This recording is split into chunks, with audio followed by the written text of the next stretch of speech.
about planning for an outdoor wedding. And then we're also going to talk about caterers, rental companies, and wedding cakes tonight. Okay, so we're going to jump right in to things that you would ask yourself when you're going to be choosing your caterer. This should help you to choose the right caterer for you. There are a lot of wonderful ones out there, but this should help you to narrow down your choices. Okay, so the first thing, of course, you want to know is what your budget is for your caterer. Not just per head, but just the total cost, because it may include other things like service, staff, and things like that. Then you want to rank the next few things in order of priority to you, so you two are on the same page as to what's important when it comes to your caterer. Is it the quality of the food? Is it the appearance of the staff or the presentation of the food? Of course, cost, service, or communication. So you want to make sure that, of course, you know what's most important to you when it comes to this specific vendor as with any other vendor. That way you're not going to be as maybe stressed out later on. You won't be as worried about certain things.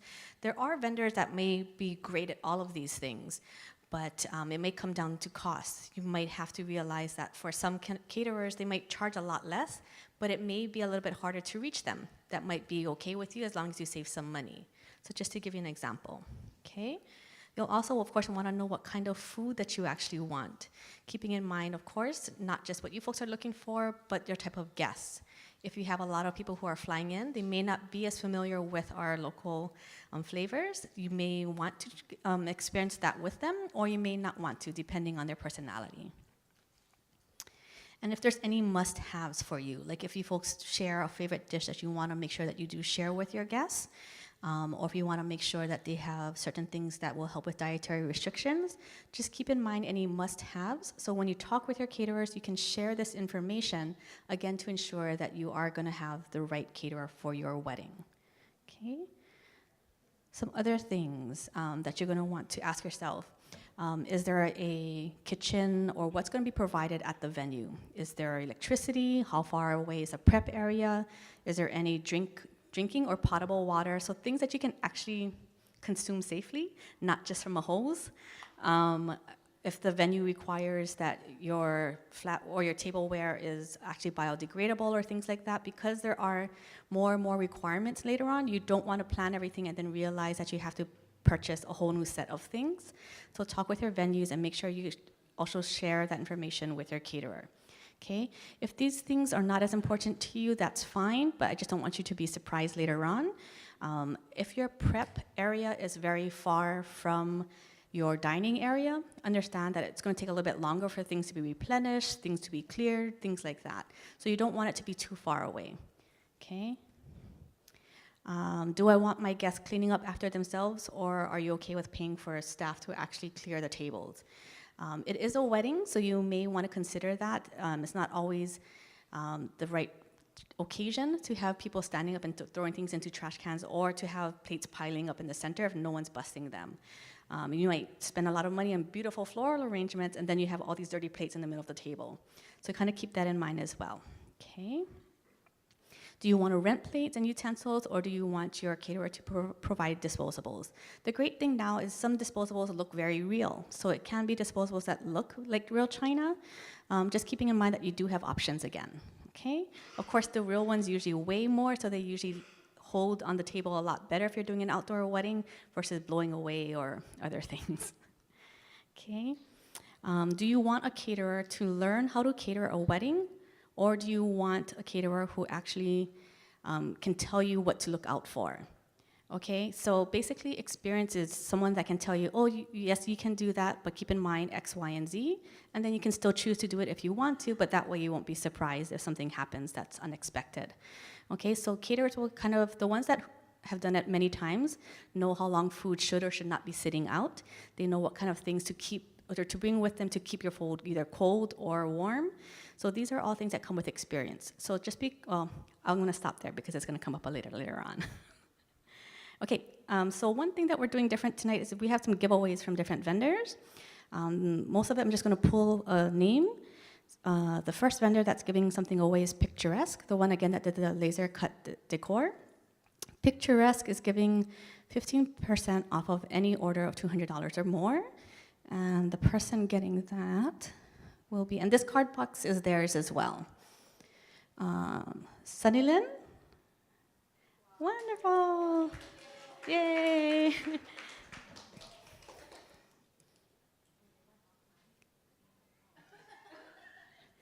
Okay. The good thing is, since some people didn't make it tonight, I think most of you are going to get something, if not two things. So you guys are good. What do you want or need from your caterer? Okay, so this again is up to you. We've had people say they'll have friends and family do it, but honestly, from years of doing this, many, many, many times, you talk to any professional planner that's done it for at least a few months, we will tell you, try not to have friends or family do anything for you folks that day, if it's an outdoor venue especially, because so many things can happen. I've had people forget.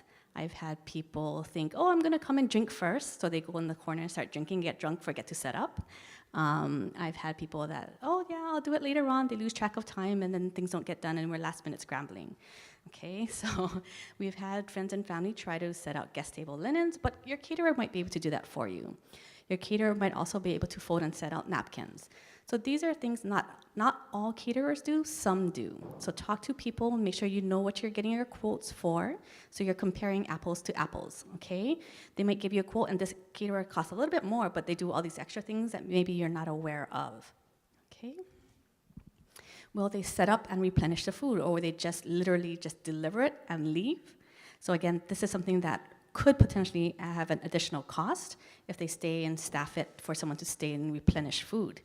But again, it might be worth it, so that way someone's actually watching that for you versus having your aunties stand up there the whole time watching to see what's running empty and then running back and forth, okay? But you don't want food to look empty or gone if you still have a whole pile in the back, okay? Shaving dishes, heating lamps. So your rental company might be able to help you to provide these, but your caterer might also be able to do so. So one of the big benefits to the pagoda that I recently heard and found out was, this is actually the only one that I know of personally. It's a location that you can rent, pay a site fee, and you can actually bring in your own outside caterer. So kind of like what we did today, you could supplement with the pagoda's food because they do have some great options. But say you have somebody that you met that does one dish that you really, really love and you want to make sure it's part of your wedding. This is a great option for you because no other venue will let you bring in outside food. Just keep in mind, by doing so, because the food that's not coming from the pagoda, they're not liable should that friend or that other caterer not know what they're doing and someone eats something and they get sick. Yeah, because the pagoda is very careful about food safety and knowing all those things. You just want to make sure that your caterer or other person is as well, okay? Your caterer may also be able to provide a cake cutting service. Again, not all caterers do, especially the ones who may not specialize in weddings. They don't assume that they're going to do that because they're not used to doing it. And there is a technique to cutting a wedding cake. It's actually very challenging. There are tips and tricks that you can use, but again, if they don't know what they're doing, it's literally going to look like just someone grabbed some cake and threw it on plates. Okay? So if it's important to you, you might want to ask your caterer if that's something that they can do. Or watch a YouTube video and train somebody else how to do it for you. But again, we don't recommend it. Water service. So you can have just a water station and just have your guests kind of go up and get it. Or if you prefer that your guests are a little bit more pampered and sitting down, you can ask your catering company if they're willing to do a water service and just replenish water for your guests. Okay, but it's never an assumed task that they will do, especially at an outdoor venue. Every single thing is customizable, so nothing is a given. Okay, clearing plates, I kind of touched on that. Not all caterers will do it. Some of them are really focused on just the food that you've hired them for, so that's all they're focused on doing. They're not gonna walk around and look at tables and clear off plates if they're not being used. Okay, so if it's important, again, talk to your caterers. Releasing of the tables if you're doing a buffet line or if you're gonna do stations. Your planner might be able to do this, but if not, you wanna make sure that somebody's tasked to do it. If you're doing an outdoor venue, most times outdoor weddings tend to be a little bit larger. You don't want 200 people mobbing all the food all at one time. So you do want someone to actually release the tables, so that way it's a lot more organized and it seems a lot more romantic and more classy, okay? Trash disposal is another big one. So at outdoor venues, most of them will require that you not only collect the trash, but you dispose it off-site. So even if they have a dumpster on property, you cannot dump it in their dumpster. So that means somebody has to put it in their vehicle and take it to a dump and dump it. Some caterers offer this as a service, some of it's already included, some of it's an add-on. So just talk to the caterers again, because everybody's a little different and you wanna make sure that you are comparing apples to apples, okay? The pagoda is really good, by the way. You can dump it on site at their dumpster, so you don't have to put it in your car. Packing up leftovers. So this may or may not be possible. You may or may not want to do it because it depends on what the leftovers are. Again, with food safety and it being out for too long, you may not want to keep too much. But if you really want to keep it and you're going to have a big party or something the next day, you might want to, and that's fine, but you have to check with your caterer to see if that's something they're willing to do, if it's already included or an additional cost. Okay, the other option is that there are companies like Aloha Harvest. They are a nonprofit who will come to your event when you're done, when the food's all broken down, and then anything that can be served to other people, then they take them to different places like IHS and things like that. And anything that can still be given out safely will. If it's like poke, they probably won't because that's not safe, but they check the temperature of everything and then take what they can and they give it to the people that need it. Okay, so that's another option. There's a lot more things, so you can also check with your planner, check with your caterers, check with the other professionals. They will easily tell you things that you kind of want to look out for or that you might want to check and ask for, but this is a lot of the bigger stuff. Okay, so for our full list, you can just sign up for our newsletter later on.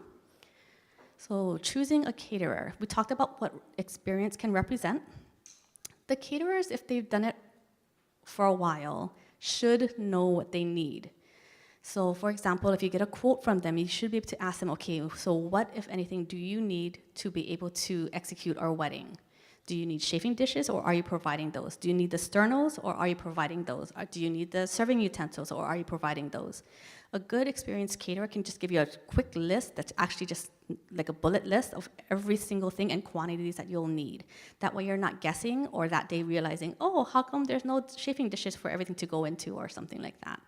Okay, and again, this comes with a caterer who has done weddings for a while, so they kind of know what to expect and what you'll need, versus just a restaurant that says, oh yeah, I can make large pans of food. Okay, so it's very different. Okay, so we just talked about why hire a caterer versus a restaurant. You might want to also check with your caterer if they've worked specifically at your venue before.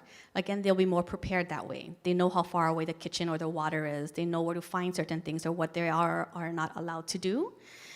They may even know the ground staff, so if they need something last minute or to troubleshoot something, they get extra help.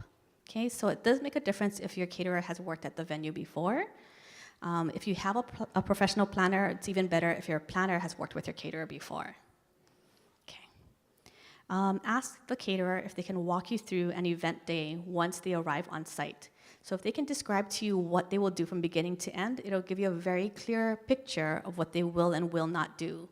Yeah, so if they say, okay, so we're just gonna come, we're gonna bring out the food and we'll replenish it, that's very different from, okay, we're gonna come about 2 hours early, we're gonna put the napkins down for you, we'll set out the utensils, we're gonna set up the buffet line. So there's a lot more to that one. So if you have them walk you through their typical event or wedding, that'll help you to picture a lot better what they will and will not do for you and where the gaps might be. Okay?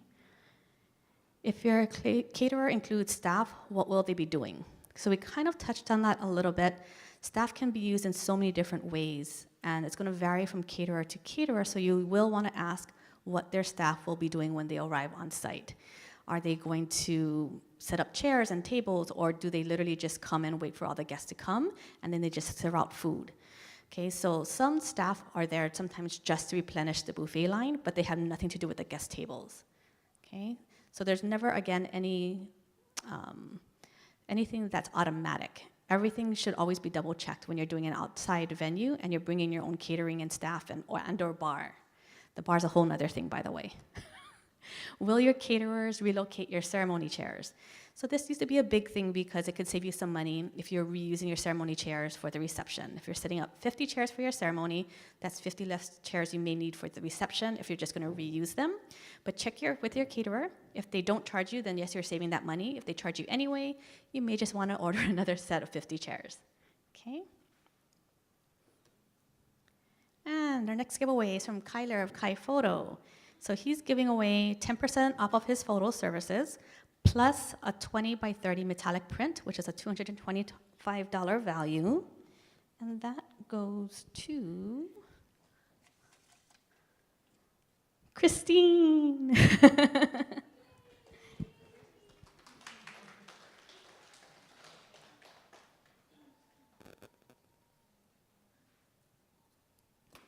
Okay, great. Okay, so now for some of you who, when you checked in, you may have gotten some papers. They're basically our consultation packets. This is a way that we can continue to assist you beyond tonight's workshop. So I'm happy to assist you folks by helping you to schedule consultations with the vendors that I'm going to be talking about today. It's a free service, and it's an easy way for me to just help you get connected with the vendors. So that way they know who you folks are. I'll get them some of your information. So you're actually starting from a point where you're not just going to get to know them from the very beginning. And then that way, hopefully, I can kind of make sure that you're starting off with the right people versus just randomly meeting with people that are not even close to what you're looking for. Okay, so the consultation packet, what it looks like. Let me show you. This would be the cover page of your consultation packet. You'll just fill out your name on the top and the bottom. And then when you're done tonight, I'll put that on the top of all of the other sheets, and I'm going to cut it in half. All my girls will help me cut it in half. You folks will keep the information for the top half, because you'll see on the following sheets that that's where all of your notes will be. So you get to keep all of your notes, and then I'll keep the bottom half, and that's how I'll know all of your availability to meet with those vendors, and I'll schedule that for you. Okay, so this way you can keep all of your notes. So that's just the cover sheet. And this is what the following sheet. The following sheet, you can fill out one per company that you want to meet with. You can keep your own notes. So you can write the company's name here, write your notes if you like them, didn't like something, had a question about something. And then over here, if you want to meet with them, just write down dates and times that you're available. And that's what I'm going to go off of when I schedule those consultations for you. Okay, and we're going to help you to schedule consultations for up to 2 vendors per category. So 2 caterers are fine, 2 cake vendors is fine. Really, we want to help to save your time too. We don't want you to feel like you should be meeting with all of them, because at that point, it's just, time is so valuable and you're so busy already. That's part of what the workshops are meant to do, is to help you to narrow those down, to really focus on what's important to you folks and to help save you folks time, okay? So if you need help narrowing it down, we're gonna take a short break. We can talk about that together, just let me know. Okay, so I'm going to talk about caterers and cake companies. The first company is A Cake Life. These are some of their pictures. So the response time is anywhere between 24 to 48 hours. They like to have 30 days prior notice. If it's really urgent, it's possible that they can do less. It just depends on what your needs are. They do charge $30 for tastings. The average budget of their clients is about $500, and they're known for having simple, clean designs. They prefer to work with buttercream, and they're very creative. So you can kind of see that through their samples. Their deposit amount is 40%, and the deposit, like most is non-refundable. The travel fee for them will range anywhere from $40 to $120. So as you'll see, they can do not just wedding cakes, but they can do like a dessert bar or little things like that too, if you want to kind of enhance something else. Okay. And then for those of you who this might be your first workshop with us, I create these fact sheets on each vendor that I talk about, and I have them all digitally. So as long as you sign up for our newsletter, then after the workshop, I can email you a link to go ahead and download any of these that you may want access to look at. And it'll also have all of their social media profiles on there for you as well. Okay. Next company is Bamboo Catering.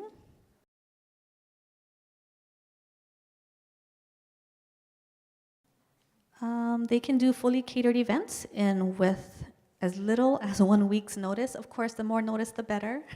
But if they really needed to, they can work very, very quickly. The average budget of their clients is $50 per head.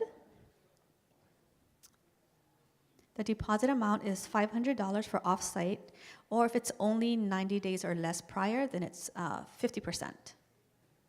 They can do a tentative hold for maybe up to 10 days, depending on how far in advance it is.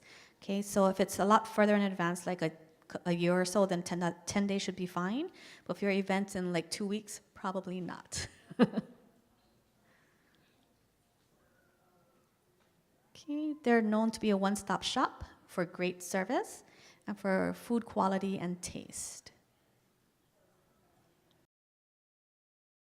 So these pictures will also show you kind of a general idea of their style that they tend to kind of do with their food and their presentation, if presentation matters to you. Okay, the next company is Cakeworks. They prefer 6 to 8 weeks notice. The response time is 1 to 3 days. The average budget for their clients is between $500 to $600. They're known for being experienced, easy to work with, knowledgeable on current trends and techniques. And you can see with the pictures too, they can also do dessert bars if you want to do like a dessert buffet. They're willing to work with your budget, so that's one thing that I enjoy about them is that you can just kind of go in to meet with them and tell them what your budget is straight off the bat, and then any must-haves that you might have, and they'll do their best to create something for you to work within all that, of course being as realistic as possible. And they don't have a travel fee, they have a delivery fee, so it's more like a flat rate. Their deposit is 25%. So sometimes when you see pictures of cakes back side by side, there's something called a peekaboo cake, where the front side can look really traditional and romantic. The back kind of opens up, and it can be like a peekaboo to something like Star Wars or something else. So it doesn't have to be all one thing. It could kind of have a little bit more of a personality on the back, maybe, if you wanted. Okay. The next is Chef Elmer's Island Cuisine, so they're a caterer. Response time is 2 days. They do phone calls by appointment only, and their budget for about 50 guests is about $4,000, and about 100 guests anywhere from $7,000 to $9,000. And these are, of course, just averages. You can definitely spend more, you can definitely spend less, just depending on what you folks are looking to do. They're very flexible and responsive.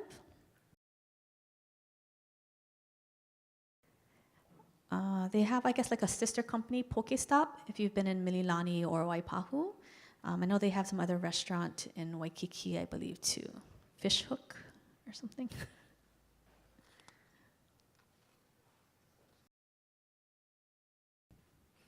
Okay. And then our next company is Creations and Catering. The response time is 1 to 24 hours.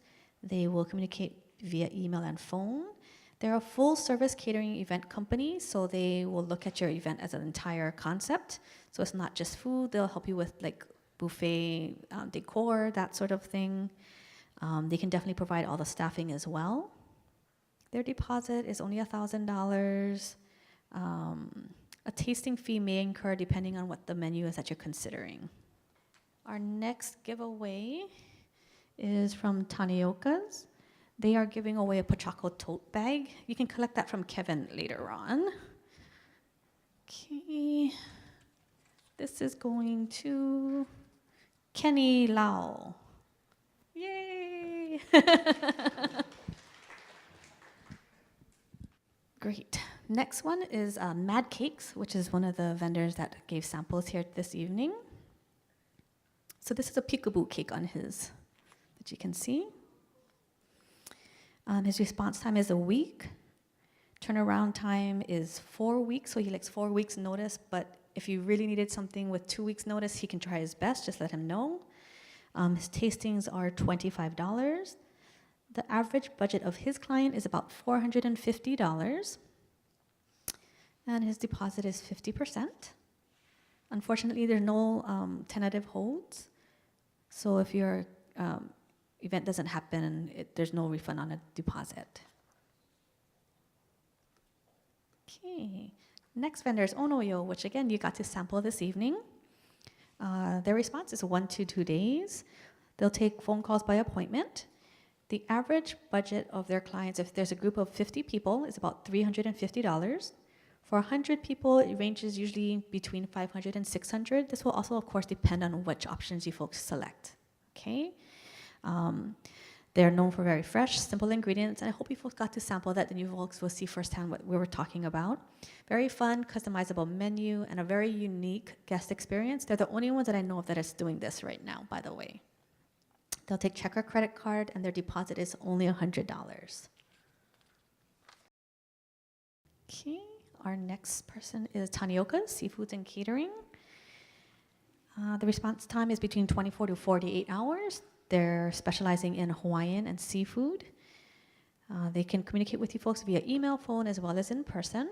And they're known for having excellent customer service. They do deliver island-wide, and they have more than 100 menu items to choose from. Okay, their deposit amount is only 25% of your total. And tentative holds may be possible depending on the situation and the lead time. Okay, and if anybody's not familiar, they also have a storefront in Waipahu. Okay, our next caterer is the Pagoda, which we are at tonight. So let's see. The response time is 24 hours, of course, except of holidays and weekends. They communicate with you folks via in-person, phone, or email. The average budget of their clients is about $2,800. Of course, that is just an average, so it definitely can range. They're known for having great food, exceptional service, and central location.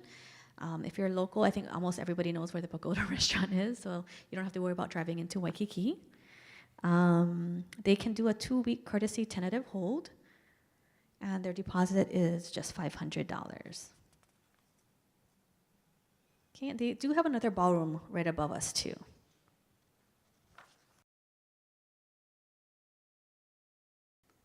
Okay, and then our last company tonight is We Heart Cake Company.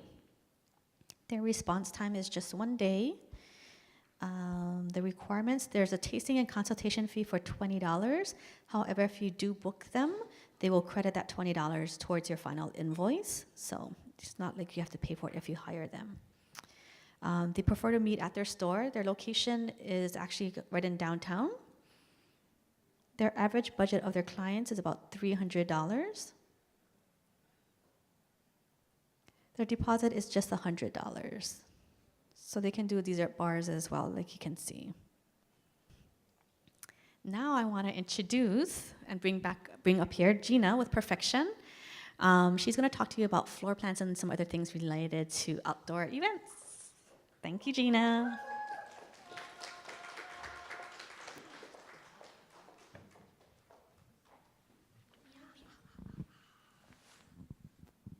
All right, guys, everyone's clapping because they know I do not like public speaking, so I'm going to try to make this as fun as possible as floor plans can possibly be.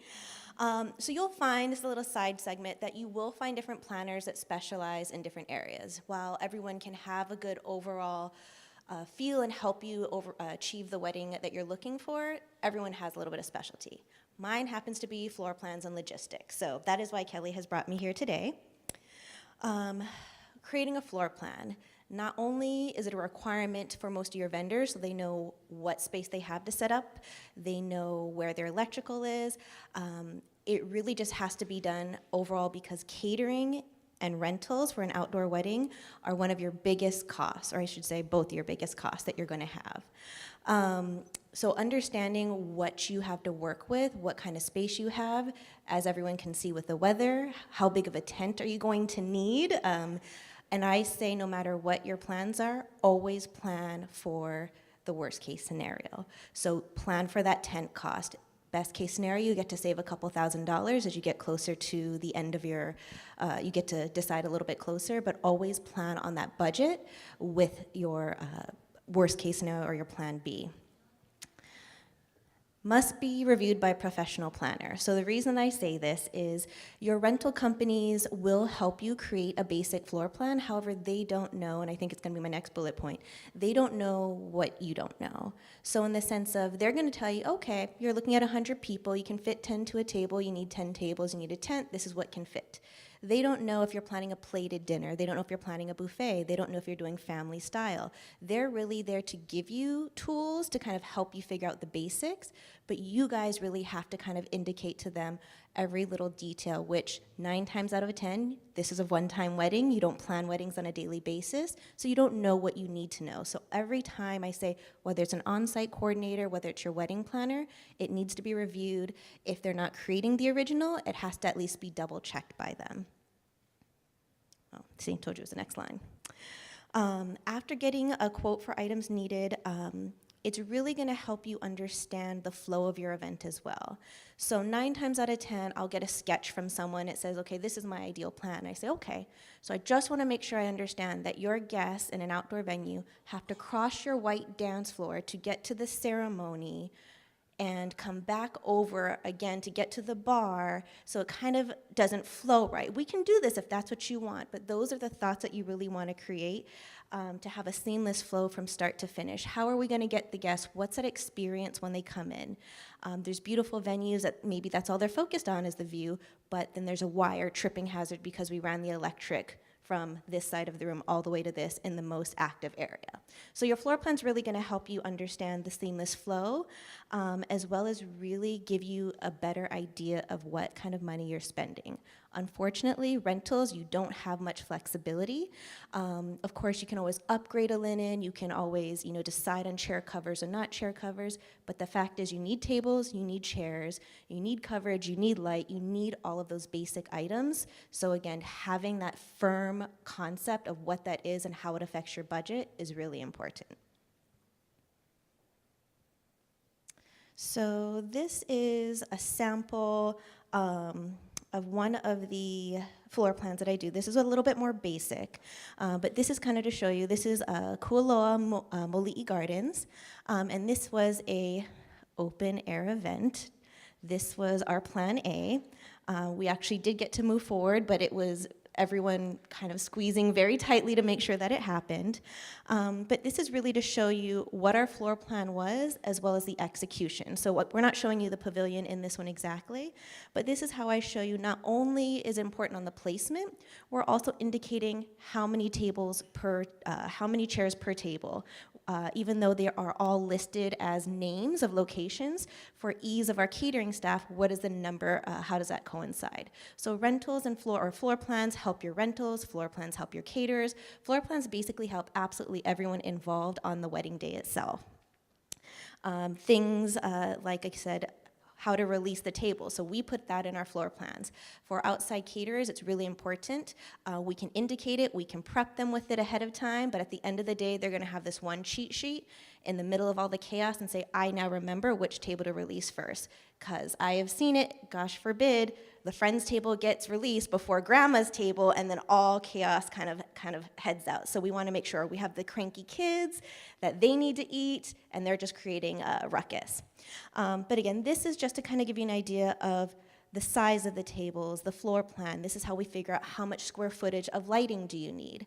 I think that's the one thing that none of you would really be able to tell. You can have an idea what the space is, but is that going to be tight lighting? Is it going to be low-hanging lighting? All of those details really come into place, and again, it affects your budget. But again, this is what we did to kind of create this look of what they were going for.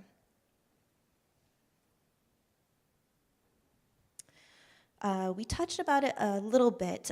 One of the things that we always talk about is access to electricity. And it's not just your access points, but it's what kind of ampage can you actually get from each area. If anyone's getting married at Lani Kohonua, if anyone's getting married at Halananea at Kualoa Ranch, chances are you need to have a generator. We're pretty lucky at Moli'i Gardens, we're pretty lucky at Paliku, but again, depending what area that you're trying to get married in, those are definite things that you need to consider, as well as the size of your generator. Now that is something that your rental company will be probably the most helpful with once you tell them what exactly needs to get plugged in. If it's lighting, if it's a DJ, all of those things kind of pull different amounts of energy. Sorry. So basically, the big question comes in is who is responsible for creating your floor plan? Ultimately, the answer is you. However, it means who are you hiring to create your floor plan? So again, depending on your planner or coordinator, that is almost always my recommendation because they will have a good idea of what vendors you have.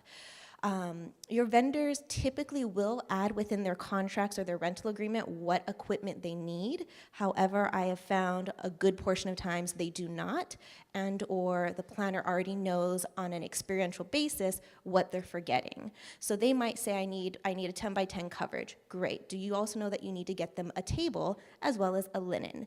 I believe most DJs will at least say a 6-foot table and coverage, but everyone forgets the linen. And I always laugh. I'm like, okay, well, I mean, technically they can perform without a piece of linen, but are you guys okay with that look? So again, I would say a coordinator is my ideal. If you are not choosing a coordinator, which we highly discourage you from doing, definitely rely on your rental company partner. So again, having those vendor contracts with you ahead of time, or at least an idea of which vendors you're going to have, will help draft your initial budget for that. If you aren't going the coordinator side, budget an additional $1,000, because then there's coverage of anything you might forget. Rain plan, we discussed that a little bit.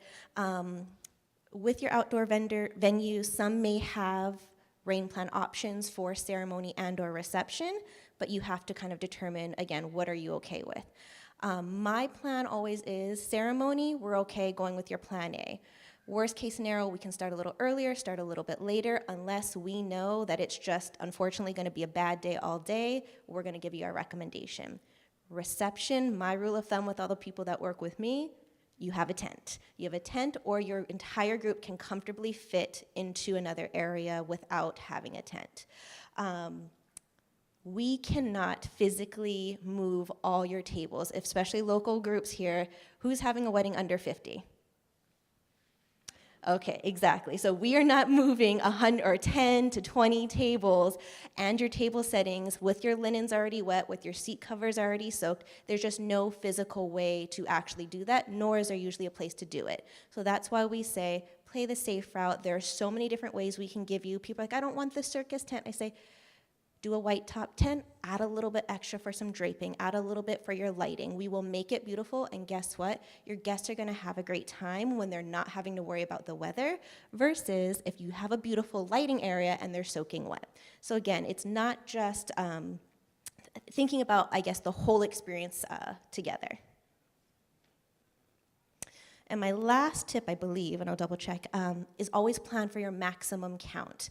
Again, the best case scenario is you get a little bit extra money that you can spend in different areas, whether it's to upgrade your rentals, whether it's to add it to the cake design that you're looking for. But if you plan on what you think is going to happen, someone's going to end up coming in and your budget's going to keep going higher, and then you won't be sticking with your budget. So you always want to make sure you plan for your max count versus your ideal count.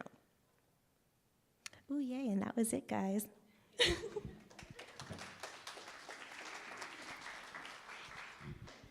So one other thing some of you may know already, some may not. Actually, a perfect day, we no longer do outdoor weddings. Outdoor ceremony, okay, but not outdoor reception. So I really love Gina because I can really trust her. She's really wonderful at what she does. I think we think very similarly. We're very detail-oriented, and we really want to make sure that you folks know what you're getting into. We will never tell you you have to do this, but we will tell you what we've seen from past experience that we hope you don't have to experience. It's always up to you. This is your wedding, this is your money, but we also want you to ideally learn from what we've actually had to go through, okay? Oh, another prize. So picturesque. Again, 15% off of an order of $200 or more is going to Jessica. Yay!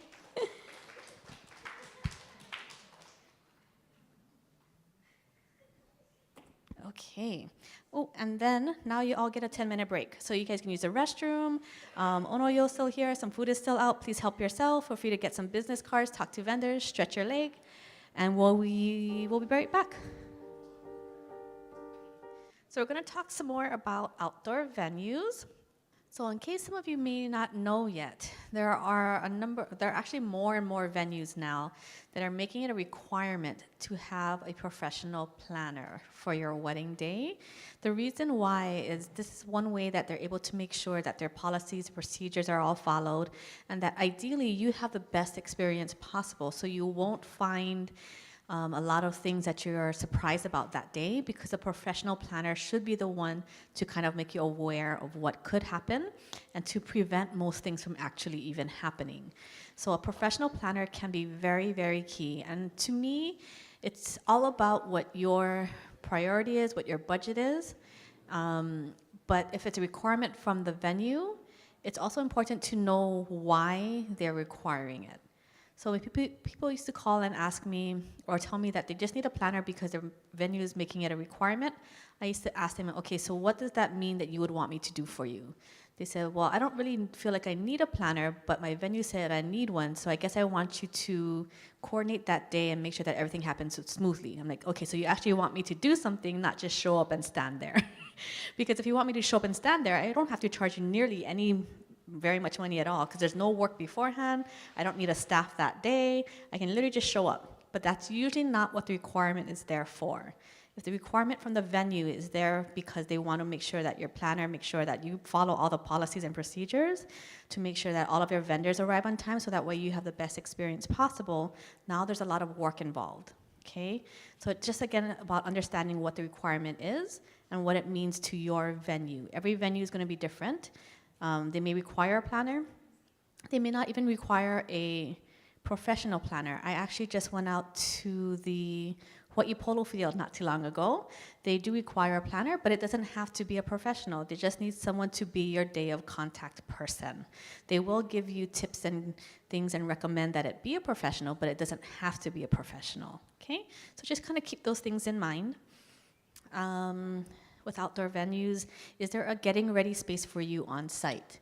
So not only is it important to know if there's a space for you to get ready at, but at what time will you have access to it?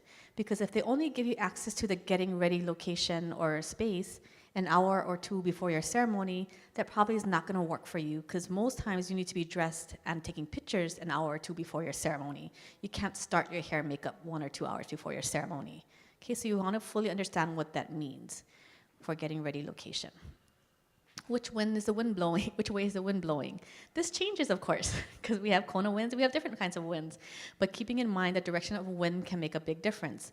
Not only the direction, but the strength of the wind, okay? Because it can take things up and just drop things. It can push things over. It can make draping really challenging. It can make hanging crystals almost impossible. So keep in mind the factor of wind, especially when you're outdoors. What time will the sun set? This is an easy one usually. You can just Google Hawaii sunset time, put in your date, and it'll tell you exactly what time the sun sets. Keep in mind what part of the island you're at, because it sets at different times at different parts of the island, because there's mountains in between. Yeah, so that sets latest on the west side. So it's going to set earlier than what's listed on the website on the windward side. Okay? You don't want to schedule your ceremony to take place right when the sunset is scheduled. So many times couples would initially contact us and say, well, I want to get married at sunset. I'm like, okay, we can do our best to time it perfectly, but understand if we start a little bit late, you're getting married in the dark. And if you're not seeing each other beforehand, all of your pictures after the ceremony together, you're not going to have any kind of a background. Is that okay? So really understanding what your goal is and then how you're going to accomplish it. So if you really like sunset, it might still be better to have your ceremony before sunset and then have picture taking afterwards scheduled more during sunset time. But please talk to your photographer as well. Every photographer is different. Some photographers like to take sunset pictures before the sun sets. Others like it right after it sets. So again, talk to your photographer because you want to work with the correct information. Okay? DIY projects. Okay, this can save you a ton of money if you have the time. But the challenge with DIY projects is you're going to need somebody the day of to set it up for you. When you're purchasing something or renting something from a professional vendor, they're going to be providing the service of bringing it there and setting it up for you and potentially breaking it down. But if you're doing it yourself, now you need somebody there to actually deliver it, set it up, and potentially break it down. Okay? Please do not have yourself, your parents, or any siblings, or especially grandparents, scheduled to do this. They are going to be running around so much already that day, just trying to be there for you, just trying to celebrate and have a great time with you. They should be focused on that. Most times when I've ever seen a immediate family person trying to help out on that day, almost always will they feel stressed out because they love you folks so much. They want to do a great job. So when the bride and groom see their parents stressed out, you're going to get stressed out. So really, it should not be a parent, a sibling, or any grandparents that are doing any of your setup for your DIY projects. Also, it should not be anybody who's going to be in any of your family pictures, because if not, they're going to either show up late to your family pictures or show up sweaty to your family pictures. Okay? So again, keeping in mind all those things and how that's going to be done will make a big difference. One of the easiest way for me to kind of describe that to you is with linen. So you can either rent it from a wonderful company like It's a Pretty Linen, where they'll come, they'll set it up, they'll steam it, everything. Or you can try to find it really inexpensive online, which is possible, but understand it may not be the right shape, the right dimensions. You need someone to bring it that day, to set it up, and to steam it, and then break it down afterwards. Okay, so that's usually why there's a price difference. Yes, it's a lot cheaper online because it comes with absolutely no service, no staff, no labor, or any of that. Okay, all of that takes time. You can, of course, try to steam it ahead of time. You still need someone to bring it that day to set it up. Okay. Why immediate family should have no responsibilities on the wedding day. I kind of touched on that already, but it's just so important because those people, again, mean so much to you, and you want them to be relaxed and enjoying it too. For parents, they've probably been dreaming about this day just as long as you have, if not longer. So they want to enjoy it with you folks. They want to create all those memories with you folks, or at least know that you folks are happy. Okay?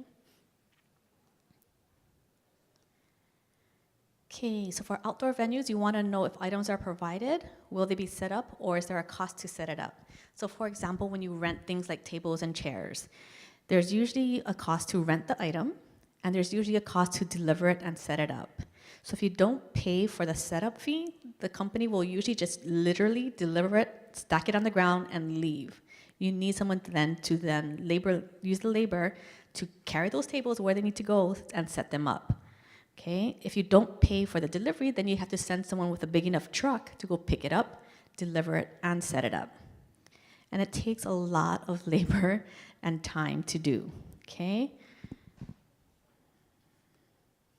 So hidden fees, they're not necessarily hidden. It's more that you may not know to look for these things. We just wanted to point them out to you. Some things you may not consider with costs with outdoor venues is parking. If you can or cannot park everybody on site, if you need a valet, if you need a parking attendant, if there's extra cost for exceeding a total number of guests at your event, the cost for trash disposal, for security, for insurance, for a day of coordinator, if it's a requirement. So these are just things that you may not know to look for that may come up later on in the game after you've already placed your deposit. So if you haven't placed your deposit yet, you might want to think about these things to see if it still saves you money, if that was the goal. Okay? Vendor meals, options and costs. So vendor meals when you're at an outdoor venue is a lot different than when you're at a hotel. Because if you're at an outdoor venue and you can bring in your own food anyway, you can usually either order a vendor meal from your caterer. It could be a different food option that's less expensive. You can feed them the same thing as your guests. Or you can just have Auntie bring zip packs from Zippies. I mean, it's really very flexible because you can bring in outside food. When you're at a hotel, we are not allowed to bring anything in. So unless we're fed by our couples, we starve. Okay, so very different. Okay. Another thing to think about is children's seating. Don't forget if you have little ones, if they're going to need boosters or high chairs. These are additional things that you will have to rent separately. Most venues come with nothing but the ground that you walk on and the trees that are coming out of the ground that you're walking on. So you really have to think of every little thing that you might need. Okay, boosters are those little seats that you can put on top of a chair. What we found though is it can be kind of dangerous if kids don't sit very nicely, which most don't. If they start to wiggle, it'll slide right off a chair. So you could always just get 2 chairs and stack them, and then they're now higher. And it's a lot safer than putting a booster on top. Okay, pest control, outdoors. So you have all these little friends outside. So just keep that in mind. Whether they're flying friends, whether they're crawling friends, these things can happen. If you're really worried about it, you can just Google ways to kind of deter those things, whether it's citronella candles or other things. So if it matters to you, keep in mind though, certain parts of the island is of course wetter than others. That's how it gets really lush and green. meaning there's a lot of rain, which means that there might be a little more of those little friends that really like wet areas, okay? I just don't want you to be surprised that day if you see some. Sprinklers. So we did a wedding one time, and I'll never forget it. It's at a very popular wedding venue. I'm not going to say where. We set everything up. Everything was ready to go. The ceremony just finished. Guests started walking over and having cocktails. In the middle of cocktail hour, the sprinklers all turned on in the middle of all their guest tables, right under the cake table, right next to their slideshow. Everything just turned on. So although this venue has done literally thousands of weddings, there's always a chance somebody forgot to do something like turn off the sprinklers. So if you're not sure, you might want to check and ask them, did somebody get to turn the sprinklers off today? So again, these are just little things that usually you don't have to worry about, but every once in a while, they may happen, okay? So don't worry too much about it, but if it worries you, then you might want to ask. Clear top tent versus white top tent. So clear top tents can be really wonderful if you really like knowing that you're sitting under the sky and the stars and you want people to be able to look up and enjoy all of that. Keep in mind that by doing that, although it'll shelter you a little bit from the rain, it provides absolutely no shelter from the sun. Okay, so meaning if your favors are chocolate, they will melt. Your guests will be sunburned, most likely. And honestly, when you look, well, because I've been at so many weddings, during the actual reception, I've never really seen any guests in the middle of the reception go like that and look at the stars. So I don't want you to feel like you have to give them that view. If they really want it, they take a few steps outside of the tent, look up, and there's all the stars in the world. So a white top tent might be much more worth your money. Plus a clear top tent does usually cost a lot more because of the labor to upkeep it. They have to wipe it down every single time to get rid of water spots and things like that, so it does cost a lot more. And there are better quality white top tents too, okay? Keep that in mind. Okay, next prize is another Tanioka's Pochaco tote bag. So you guys can go see Kevin, he has them. And the winner is Larissa Cruz. Still here? Very good.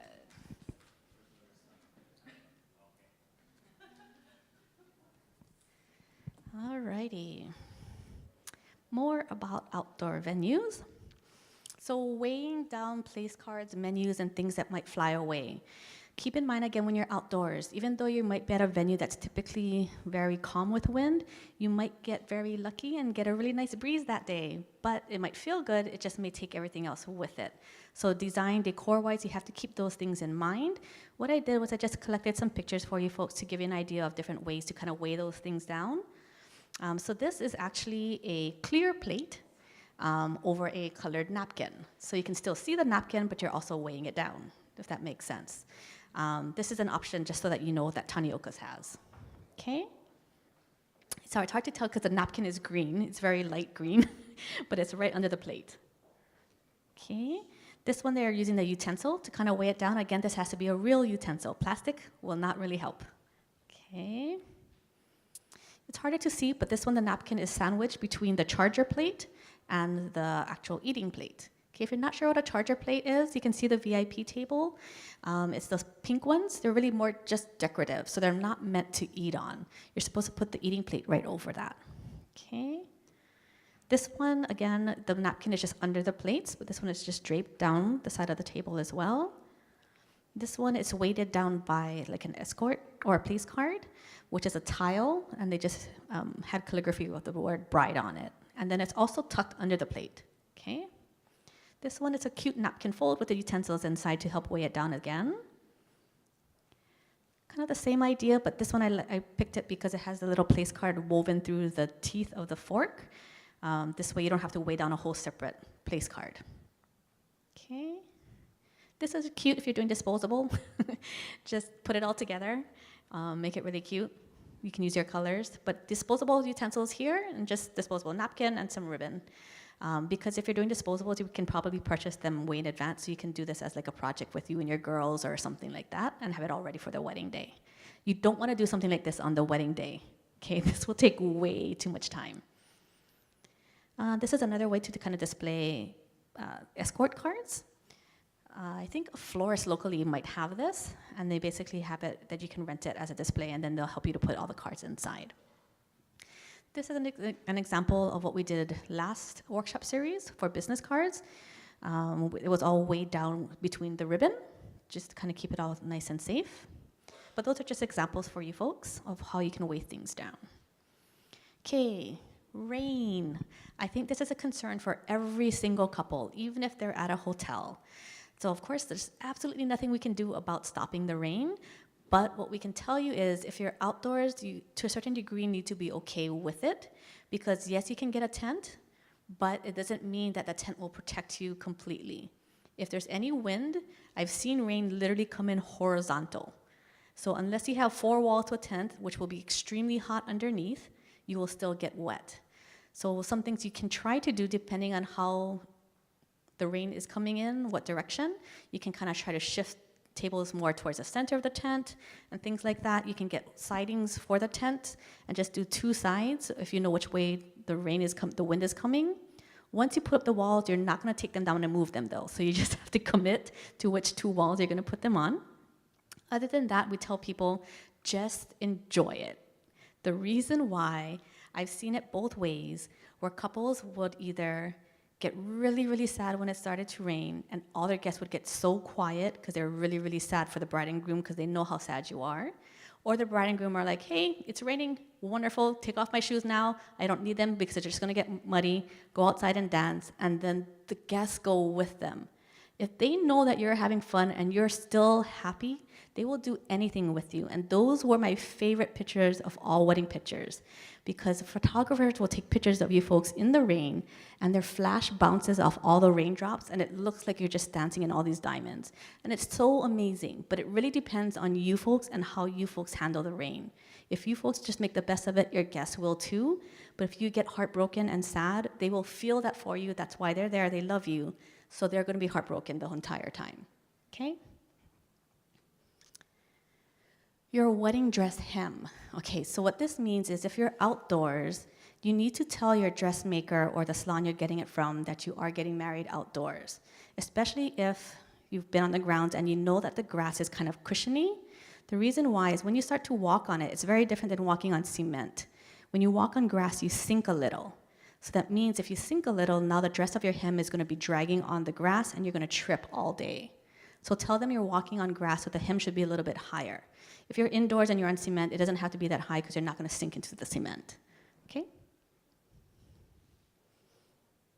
Restrooms. Know where they are, know how much they can handle, because it's not just about knowing that there are restrooms, but if they can't handle the capacity of all of your guests, you will need to get porta potties. You do not want your restrooms backing up on you that day. Okay? Porta potties, I know, are not the best things. There are people that do nicer ones. You can try to put flowers in them or do other things, but just make sure that you have enough facilities for everybody. Liability insurance, this is really just to protect you folks. If you're not sure, talk to your caterer. If you have your own house or if your parents have their own house or something, you usually can add on liability insurance to a homeowner's policy. It's usually like $100 or so, and it's not very expensive, but it'll help you in case something should happen. A lot of venues actually make this a requirement, so this might be a cost that you may or may not be already aware of. Some caterers will let you add it onto their policy, so again, there's a little bit of flexibility there because it just depends on who you're working with and what your situation is. Okay. So how much to order of tableware? So plates, forks, knives, glasses, things like that. You want to order at least 10% more. Not everybody would just use the same water glass all night. Or if they order 1 soda, they might want a wine. So then they've used 2 glasses. So keep in mind, you don't want to order exactly for the head count that you have. If a plate gets dirty or a plate drops, now that person has no plate to eat on. So 10% more is usually pretty safe. Okay, we've talked about rain, okay, so backup tent. You can try to have what's called a backup tent. If you don't want to commit to the extra cost because it is expensive, you can talk to a rental company and ask them if it's possible to get a backup tent. You will still have to place a deposit because now that means they are not going to rent it out to somebody else. Okay, so if you don't use it, yes, you will lose the deposit, but you potentially may not need to rent the entire tent. Does that make sense? And then what's going to happen is there's always a cutoff date. So you have to talk to your rental company and tell them and ask them, when do they need to know your final decision by? It's usually about a week or so out, and then you just watch the weather forecast and say, okay, yeah, it looks pretty bad, we're definitely gonna have it, or you know what, we're gonna chance it. You cannot make a decision that day. The reason why is they're not gonna have staff on standby just randomly waiting at their warehouse to pack a truck and then drive all the way to your venue, unload it, and then set it up. It literally takes hours just to set up, so you will have to make that call a lot more in advance, okay? Walls we talked about. Too late for a tent. Just kind of talked about that a little bit. Okay, so these are commonly forgotten items that people often kind of overlook when renting things if you don't have a planner. A cake table. You may order your cake, but maybe you forgot the table for the cake to go on. Cake knife and server. You will want to cut the cake with something. You don't want to use a butter knife. It's not going to work. The tiers are very, very thick, okay? Again, this is more of an outdoor venue thing because a lot of hotels will provide theirs. A marriage license table. You don't technically need to sign it anymore unless your officiant requires it. Every officiant has their own little things. Legally, it's not required, but your officiant may require you to have it, or you may just want to sign it just for memento service purposes or whatever, in which case don't forget to have a table and 2 chairs for that. Your bar accessories, ice, mixers, garnishes, things like that. Like I said, the bar is a whole nother area that you'd have to think about because every little thing has to be brought in, yeah? Not just these items, but of course the table to set the bar up on, a trash can to throw all their trash in, so all the little things. Don't forget about a registration and chairs for those helpers. They will want to sit down, and you will need a table for them to actually do some work on, okay? Like Gina mentioned, DJ table and chairs. You do want to give them they will need a table. They will have usually a larger setup. They do need a tent because their equipment cannot get wet. And in that tent, you will need light. Okay, so it's not just tables and chairs, tent, and light. Okay, and electricity. High chairs, we kind of talked about that a little bit. Okay. Okay, we're going to do another giveaway from Kai Photo. We're giving away again 10% off of his photo services with a 20 by 30 metallic print, which is a $225 value, and that's going to Jermaine. Is Jermaine here? Yay!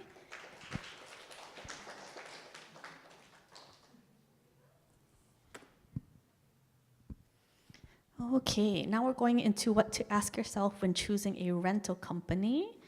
So this is what you'll see at every workshop when we start off. Ranking and what's your budget, because you always want to know what your budget is, and then what's most important to you. The quality, the appearance of the rentals, the cost of it, the service you get when talking to the company, or the communication, so the speed of their communication. Okay, all these things can vary. What we a lot of times find through the industry is if you want really great service, you usually have to pay for that really great service. The way I describe it is if you charge less, you have to do more work to make that same amount of money. So you have to work for more couples. If you're working for that many more couples, you're that much busier, which means you have that many more emails and phone calls, which is why it usually takes them that much longer to get back to you. Okay, so there's usually a correlation in there. If you pay a little bit more, you might be able to get better service, but it may or may not be worth it to you, depending on your own priorities. Okay? What, if any, must-haves do you have? So again, what are the requirements? You don't necessarily, it's not a requirement to have a tent over your guest tables, although it's a very good idea. It is a requirement to have a tent for the DJ, or the DJ will not set up. Yeah, so just understanding what your must-haves are. Okay, the prep tent, like Gina said, yes, you will not just need a tent, you need to get them tables. They also need light in their tent. They cannot work in the pitch dark. Okay. Giveaway from Picturesque, 15% off of an order of 200 or more. This is going to Jamie Nguyen. Is she here? Yay!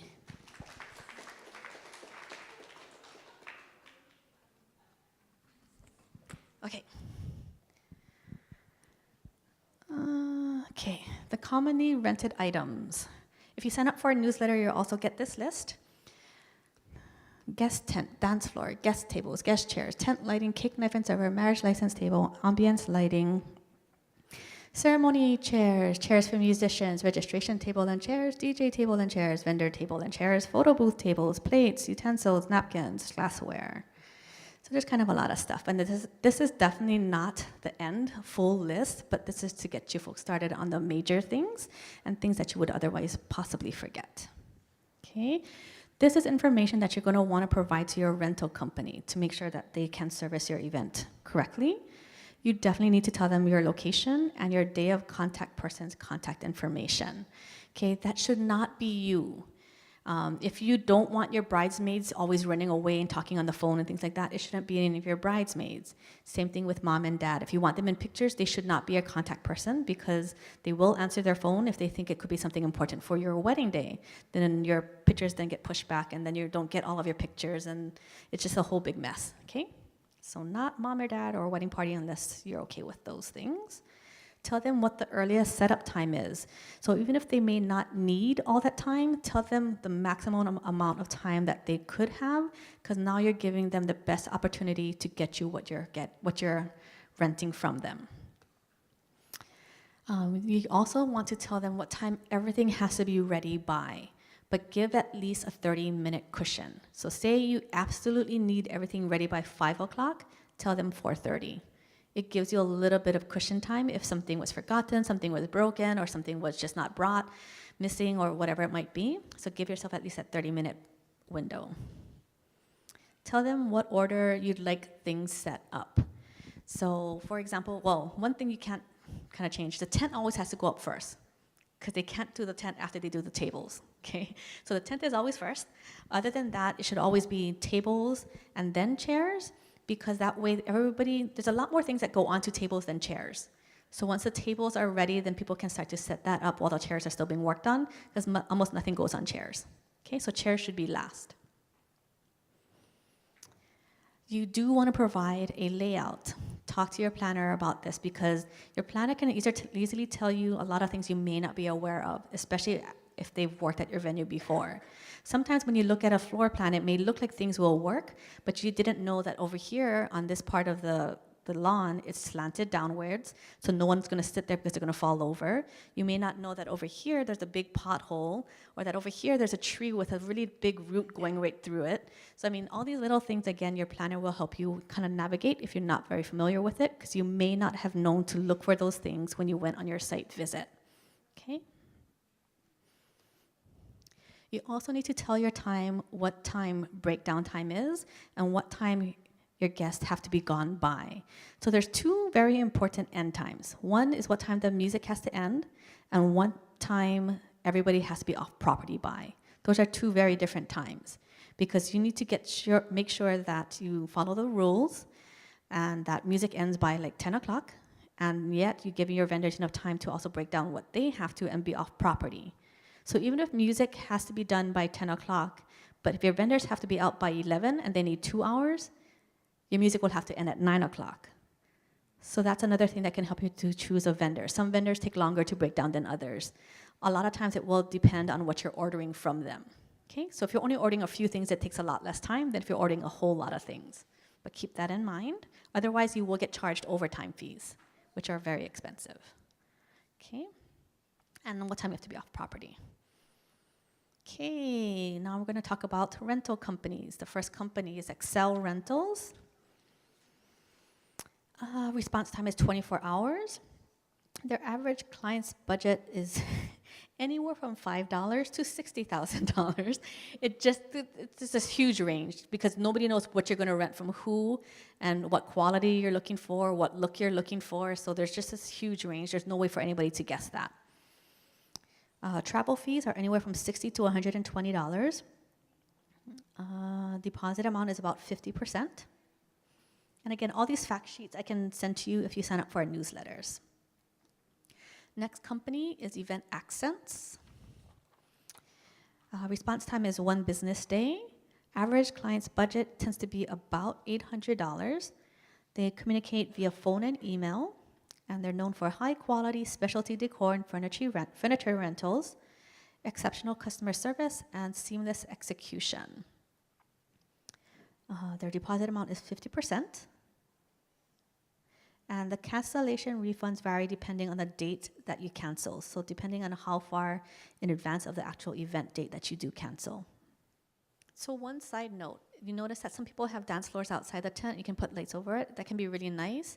If you design your layout to have your dance floor under the tent and it rains, your ceremony can be moved onto the dance floor. If your dance floor is already planned for outside the tent, that's not going to help you. Okay. Next company is Hawaii Tents and Events. The response time is 1 business day. Average client's budget is about $3,800. Their deposit is 50% of their total booking estimate. They can do a tentative hold. And they're known for having private collections with that's handcrafted, so they make their own things. They respond in a very timely manner and have attention to event details. Okay, and our last rental company is Pacific Party Rentals. The response time is 24 hours. The average budget, there's no average because it really ranges depending on what your needs are. Deposit amount is 50%. Deposits are non-refundable or transferable. They're known for being very concise and having precise event execution, excellent and high quality products, very fast and efficient crew members, and a very thorough and responsive office communication. And keeping in mind that, especially with rental companies, the person that you talk to via email and phone is usually not the person you're going to see the day of. Okay? Next giveaway is from Mad Cakes. He's giving away a free cake delivery for anyone that uses it, for the person that wins it, if they use his services for their cake. And that goes to Nicole Tanabe. Nicole here. Yay! Thank you, thank you. So just the last few announcements. Our next workshop is going to be at the Hyatt, March 19th, exactly 1 month from today. We're talking about wedding lingo, so sayings and things you might hear from vendors that you may not understand what they mean. Troubleshooting, personalizing your ceremony. And we'll be talking about photographers, florists, photo booths, stationery, calligraphy, and favors. Okay. I think more than half of our tickets are already gone. So if you're interested, please sign up soon. If there's any questions, please feel free to talk to any of our vendors who are here. If we can help you to check availability and schedule consultations with anyone, please see my girls at the back table right over there. They'll help you with that.